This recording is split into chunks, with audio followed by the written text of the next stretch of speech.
Christianity's been around for 2,000 years, and during that time it's attracted its fair share of idiots. It sounds a long time, doesn't it, 2,000 years, but it's nothing compared with the age of the planet, which is, of course, an astonishing 6,000 years. How can anyone even imagine such a number? Now, of course, not everyone who has a religious faith is a complete idiot.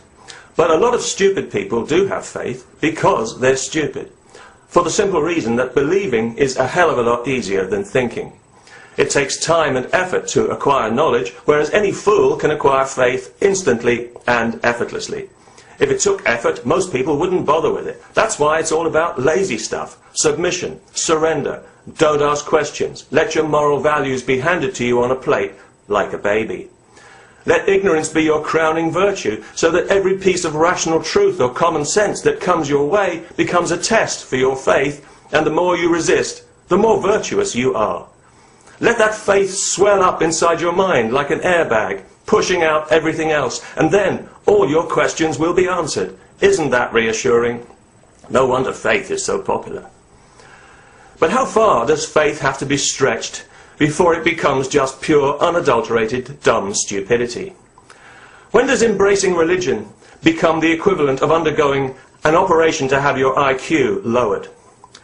You may be familiar with the expression, God said it, I believe it, that settles it.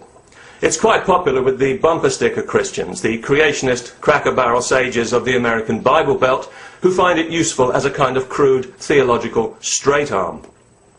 It's an expression I've heard a few times, and each time I've marvelled at the imbecility of anyone who could even think it, let alone display it on their vehicle. But until this week, I'd never actually received it in an email, especially not one where it constituted the entire text. God said it, I believe it, that settles it. And to be fair, it is actually a masterpiece of concision. Acres of impenetrable theological bullshit have been whittled down to a simple, pithy definition of what faith actually is. When you strip away all the pretentious hogwash about transcendence and all the other flim-flam, that's what you're actually left with, those 9 little words of final judgment, beyond reason and beyond doubt.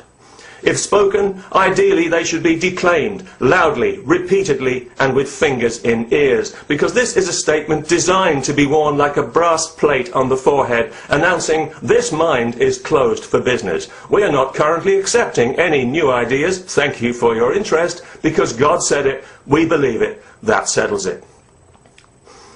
Now, the person who sent this email neglected to sign it, so I don't know who they are, but I do know what they are. What kind of gullible muttonhead would you have to be to make that statement in public and actually mean it? You might as well be walking around with a bucket over your head, inviting people to strike it with a hammer to try and kickstart your brain, you dumb, ignorant Christian shit-kicker.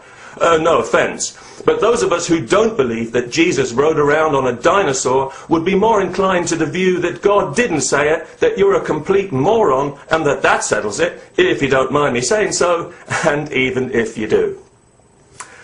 Peace. And don't forget to pray now, or Satan is going to get you.